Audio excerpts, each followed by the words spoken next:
Hey folks, I'm Mark Smith, host of the Four Boxes Diner, constitutional attorney, member of the U.S. Supreme Court Bar, and proud American gun owner. If you haven't subscribed to the Four Boxes Diner Second Amendment channel, please do so and show your love for the right to keep and bear arms. Okay guys, this is a quickie. I'm reading all these comments on the internet and all over the media by the pro-gun, gun rights team, who I obviously generally support. But I think they're being naive and to some degree maybe even being duped by the reports that House Speaker Nancy Pelosi has delayed the vote on the bill H.R. 1808, which is basically the assault weapon ban of semi-automatic rifles and firearms, among other things. Don't be duped. Other people say this is great news. Yes, it's positive news, but it really tells us very little about the thinking of the anti-gunners in Washington, D.C. Let me tell you how I look at this.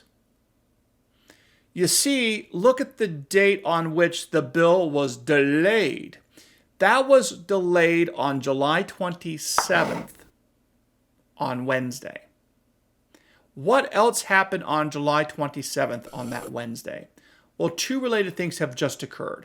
First is Mitch McConnell and the Republicans worked with the Democrats to pass what's called the CHIPS Act, which is really a subsidy, as I see it, to the semiconductor industry.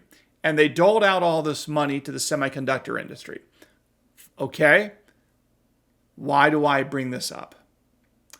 Because also on the 27th of July, the same day that Nancy Pelosi pulled H.R. 1808 assault weapon ban bill off and delayed the vote, on that exact same day in the afternoon, Senators Joe Manchin and Chuck Schumer announced an agreement to use the process of reconciliation to pass what they are dubbing the Inflation Reduction Act of 2022. Now, this was a surprise, as best I can tell from the reports, to everyone in Washington, D.C., including to Mitch McConnell, who had apparently held up supporting the CHIPS Act, which passed before the announcement of this Inflation Reduction Act by Schumer and Manchin. Because McConnell had apparently threatened to hold up anything associated with the CHIPS Act, the funding for the semiconductor industry, unless he got some sort of commitment that the Democrats would not use reconciliation, which, as you know, under reconciliation, the Democrats only need 50 votes plus Kamala Harris, the leader of the Senate, to break a tie to pass tax and spending bills. They can't do it with substantive law involving immigration, guns, abortion, or whatnot. But for spending bills involving tax and spending, they only need 50 votes plus Kamala Harris. So it seems to me that Mitch McConnell thought that there was not going to be any kind of reconciliation use because of what appears to be maybe Manchin said, I don't know. But they bipartisanly voted in favor of this CHIPS Act.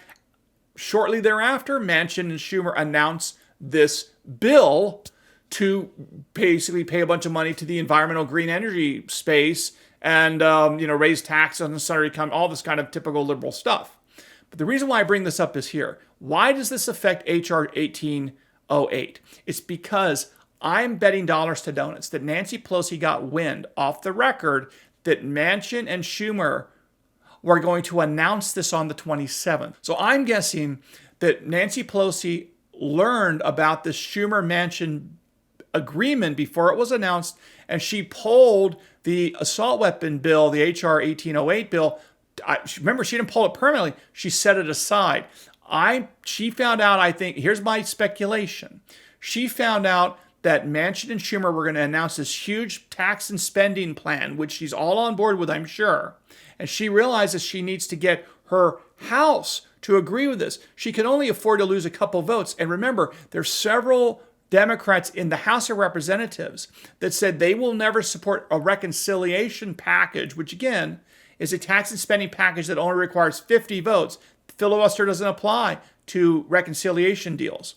So I'm guessing that Nancy Pelosi tabled the whole gun stuff for the moment so she could laser focus on trying to get this tax and spending bill through to give Joe Biden a major victory. Because Pelosi needs to procure a bunch of votes who are in the House Democratic caucus that had previously said they won't support the reconciliation package unless they put back in a tax deduction known as the SALT deduction, which is the state and local taxes deduction, which, because Donald Trump capped it at, I believe, $10,000 a year, that has tremendously hurt the budgets of high taxpayers in blue states such as California and New York, because they can no longer deduct local and state taxes from their federal tax returns. And many Democrats in the House in the blue states of New York, California, New Jersey, Illinois want this fixed before they will support reconciliation. So Nancy Pelosi knows she has to work on those members of the Democrats in the House,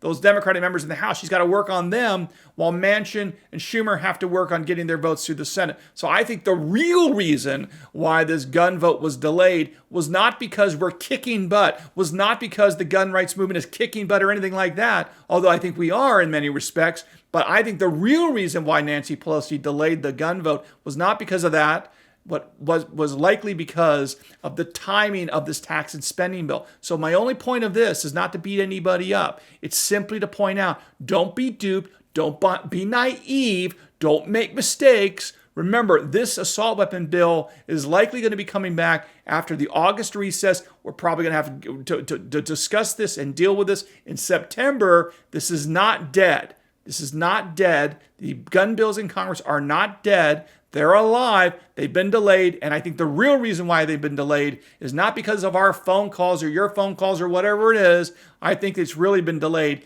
because of this Manchin-Schumer tax and spending bill, with Pelosi now has to laser focus to try to get it through the House to give Joe Biden a victory in Congress. Okay, I hope you learned something here at the Four Boxes Diner. If you haven't subscribed, please do so. And again, we'll see you again soon here at the Four Boxes Diner. Orders up. Table 2A.